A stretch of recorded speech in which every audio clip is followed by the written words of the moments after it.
Welcome back to my channel.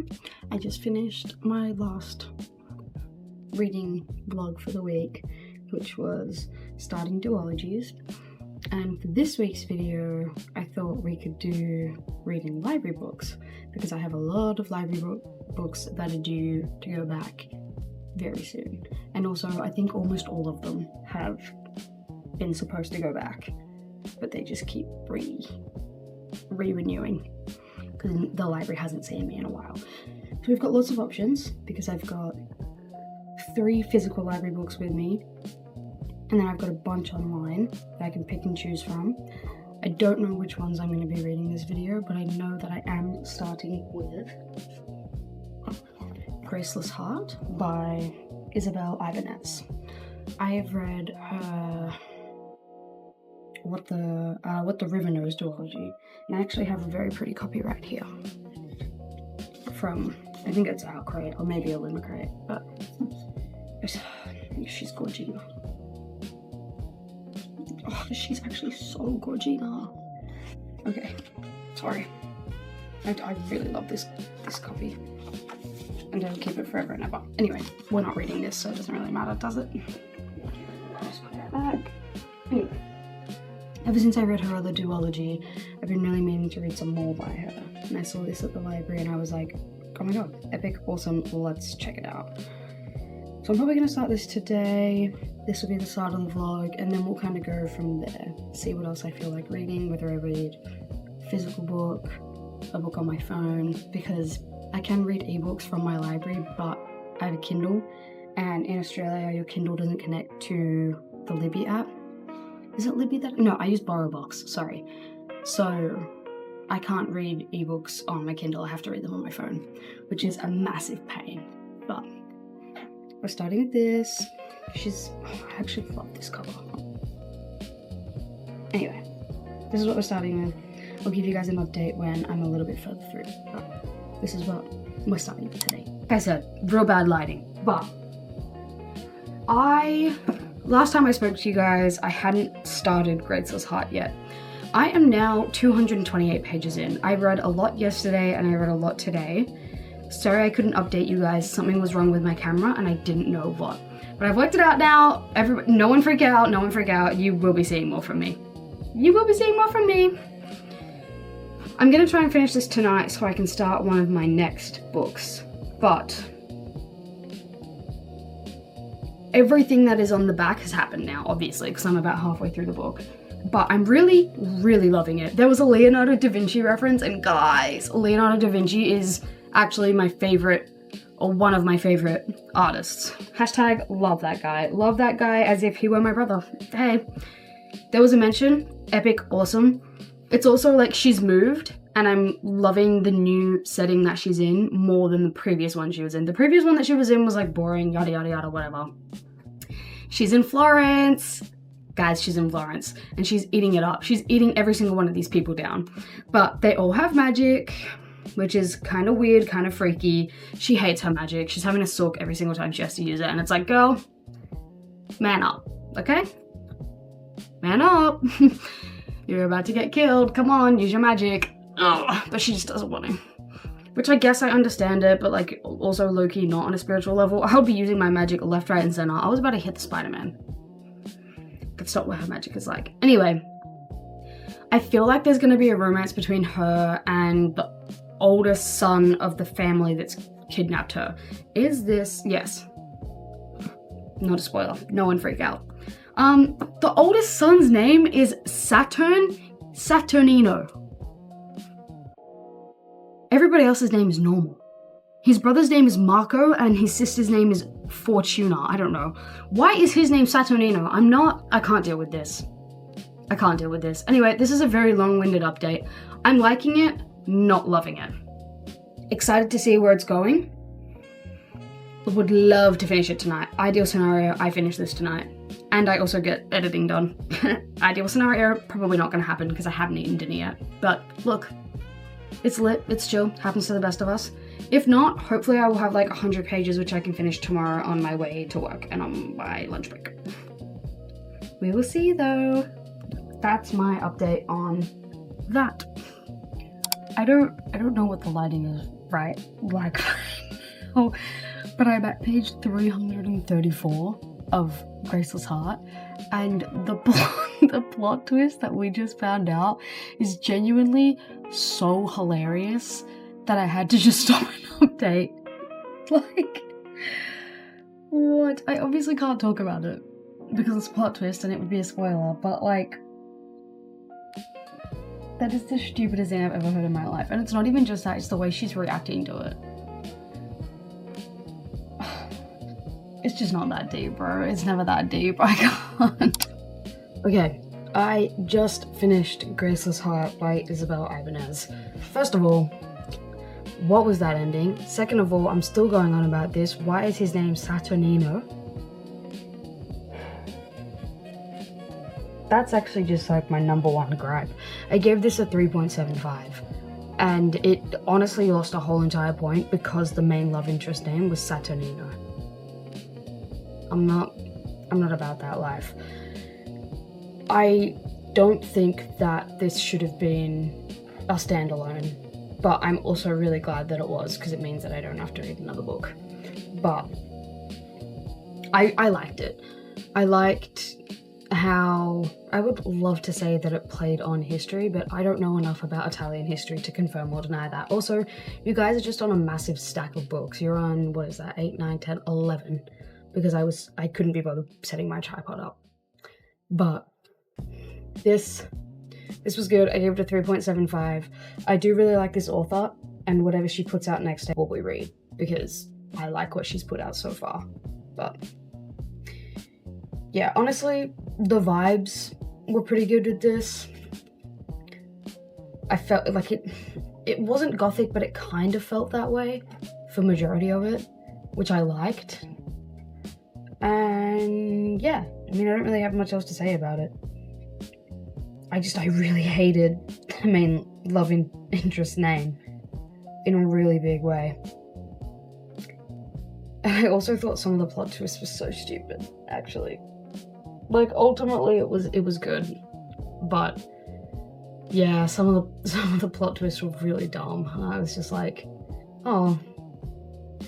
I mean, I didn't guess them, don't get me wrong, but I wasn't like surprised. I was just kind of like, oh, okay then.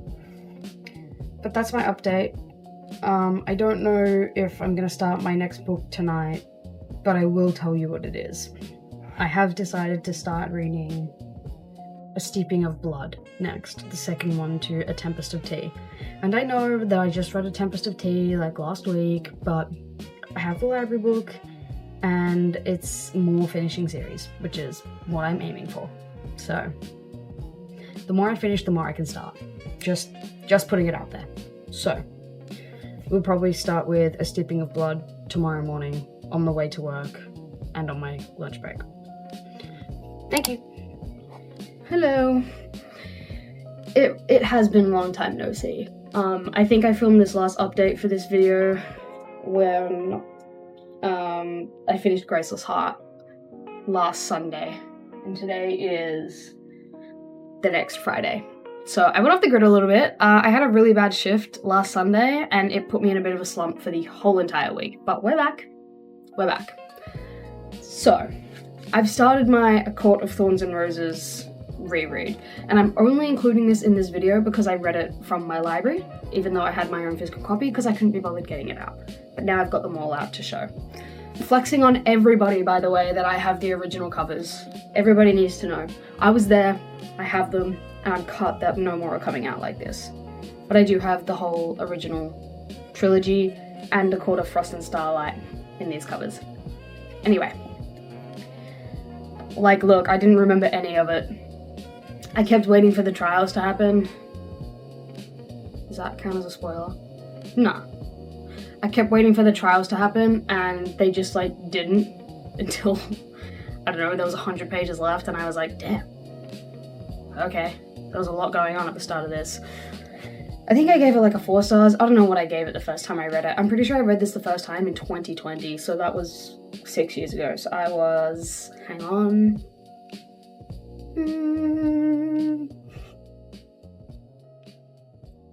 15. Thanks, babe. I was 15 when I should not have read this when I was 15. Good lord. But yeah, I don't know. It like the one thing I could think when I actually did finish it was, wow, this first book is so different from where the series ends up going. And I think that's really interesting. And like I said, I don't really remember much. I remember nothing from ACOWAR. I couldn't tell you a single thing that happens in that book.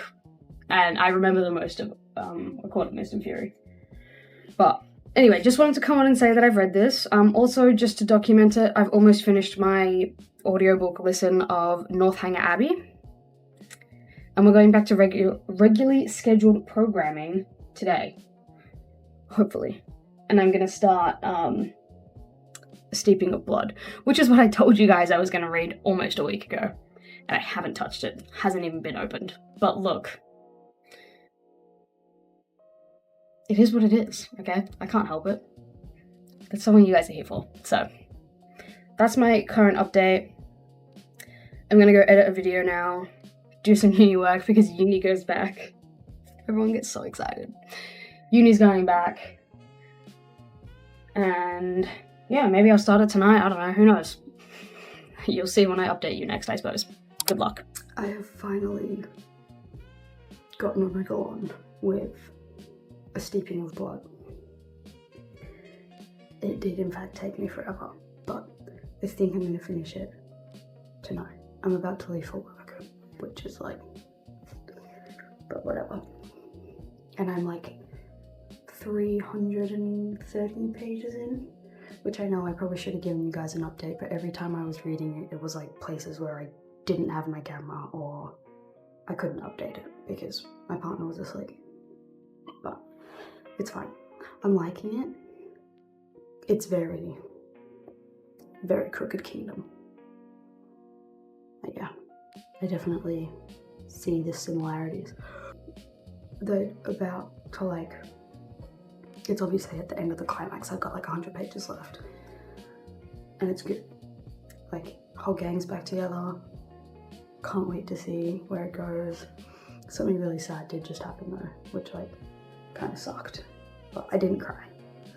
But you know, I thought about it. But it's fine.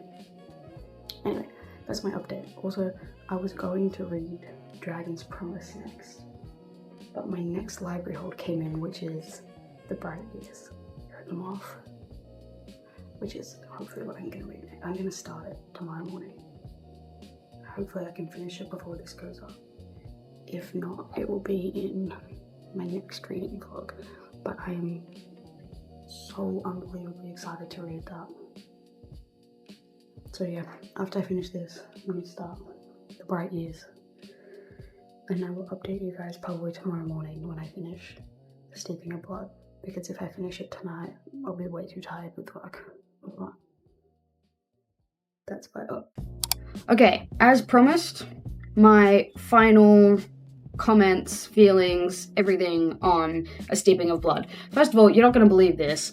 It was almost exactly like Crooked Kingdom. It hurt my feelings. I almost cried. I low-key wasn't in the right mindset because I was trying to finish it before I went to work, but I think if I was and I was like sat down really locked in and not rushing to read it, I would have probably cried at what happened. But I think it was a very good story. I'm probably gonna, like, the duology as a whole is probably like a 4 stars. This is like maybe a 4.5. I really liked the direction it went in.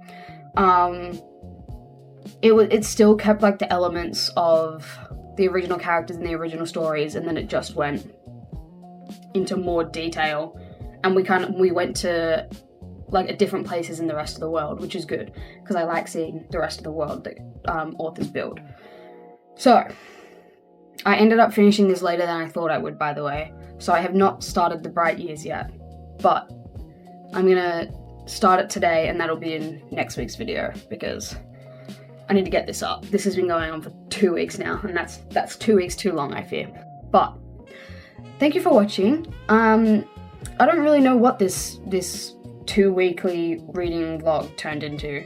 I think it's still just my library reads because I only really read from my library, which is like kind of lit vibes for me, I guess. But I don't even, what did we even read this week? We read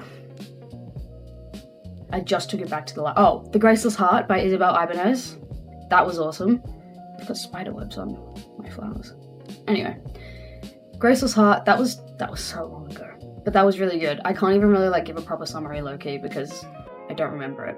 And then I did my Court of Thorns and Roses reread, which was about as good as you'd expect it to be. It really jogged my memory for all the stuff that I'd been missing.